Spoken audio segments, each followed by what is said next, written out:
شعبان المعظم کے مہینے میں کیا کیا اعمال کرے۔ قابل احترام ناظرین، شعبان المعظم اسلامی سال کا 8واں مہینہ ہے۔ یہ وہ مہینہ ہے جس میں اللہ تبارک و تعالیٰ نے اپنے بندوں اور بندیوں کو نوازنے کے لیے بہت ساری خیر اور بھلائیاں اس مہینے میں رکھی ہیں۔ اس لیے ہمارے اسلاف اس شعبان المعظم کی بڑی قدر کرتے تھے۔ حضرت انس بن مالک رضی اللہ تعالیٰ عنہ سے منقول ہے کہ صحابہ کرام شعبان المعظم کے مہینے میں اپنی قرآن کی تلاوت میں اضافہ فرما لیتے تھے۔ ریچ مین اور مالدار حضرات شعبان المعظم کے مہینے میں ہی اپنی زکوٰۃ نکال دیا کرتے تھے تاکہ غرباء اور فقراء اور مساکین روزہ رکھنے پر قادر ہو سکے۔ تاجر حضرات اپنے حساب و کتاب اور لین دین کے معاملات سے فارغ ہو جاتے تاکہ یکسوئی کے ساتھ رمضان المبارک میں عبادت کر سکے۔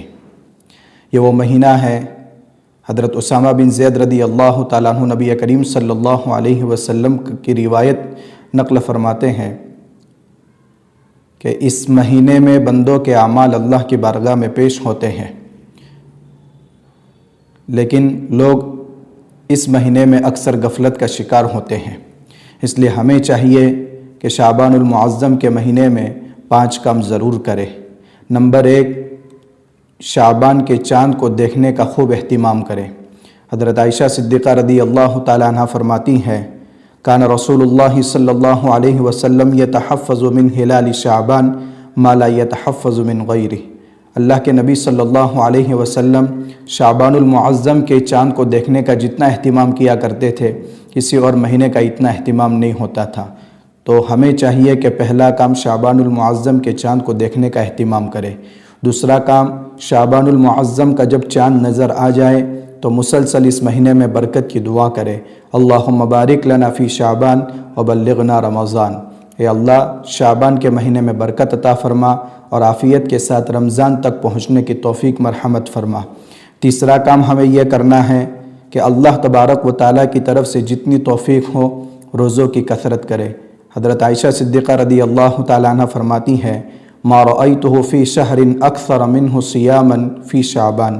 اللہ کے نبی صلی اللہ علیہ وسلم کو شعبان کی بنسبت دوسرے مہینوں میں اتنا روزہ رکھتے ہوئے نہیں دیکھا جتنا آپ صلی اللہ علیہ وسلم شعبان کے مہینے میں روزوں کی کثرت کیا کرتے تھے۔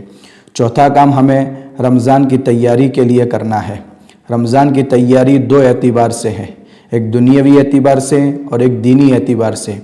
دنیاوی اعتبار سے تیاری یہ ہے کہ عید کی خریداری سے شعبان المعظم کے مہینے میں ہم فارغ ہو جائے تاکہ آخری عشرہ اور رمضان کا کوئی لمحہ عید کی خریداری کی نظر نہ ہو جائے اور عبادتوں سے ہم غافل نہ ہو جائے۔ دوسری تیاری ہے دینی تیاری۔ دینی تیاری یہ ہے کہ شعبان المعظم کے مہینے میں فرائض، واجبات، سنن، نوافل اور مستحبات کا خوب اہتمام کرے، اس میں اضافہ کر لے، قرآن کی تلاوت میں اضافہ کر لے، 5 وقتہ نمازوں کو جماعت کے ساتھ تکبیر اولیٰ کے ساتھ پڑھنے کا اہتمام کرے، اشراق، چاشت، تہجد، اوابین وغیرہ کا اہتمام کریں تاکہ رمضان شروع ہو تو عبادت کی عادت بن چکی ہو اور ابتدائی رمضان سے ہم پوری مستعدی اور چوکناپن کے ساتھ عبادت کر سکیں۔ 5واں کام ہمیں کرنا ہے کہ شعبان المعظم میں 15ویں شعبان کی ایک عظیم رات ہے، اس میں انفرادی عبادتوں کا خوب اہتمام کریں، جتنا ہو سکے انفرادی عبادات کریں۔ اجتماعی عبادات ان راتوں میں ثابت نہیں ہے۔ نوافل کی کثرت کرے، صلاۃ التوبہ پڑھے، صدقہ اور خیرات کرے، ذکر و اذکار میں مشغول ہو، دعاؤں کا اہتمام کرے، قرآن کی تلاوت کرے اور جتنی بشاشت ہو دعاؤں کا اہتمام کرے، عبادات کا خوب اہتمام کرے۔ اجتماعی عبادات اور اپنی طرف سے ایجاد کرتا رسومات سے خوب بچے۔ خاص طور پر ان راتوں میں شیاطین حقیقت سے دور کر کے خرافات میں مبتلا کر دیتے ہیں۔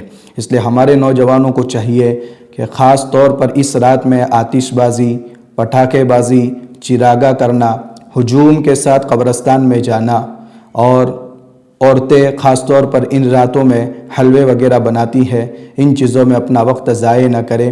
یہ چیزیں ایسی ہیں کہ گناہ لازم ہوتا ہے اور نیکیاں ضائع ہو جاتی ہے، تو اس رات کا بھی خوب اہتمام کرے۔ اللہ تعالی ہم سب کو شعبان المعظم کی حقیقی معنوں میں قدر کرنے کی توفیق عطا فرمائے اور صحت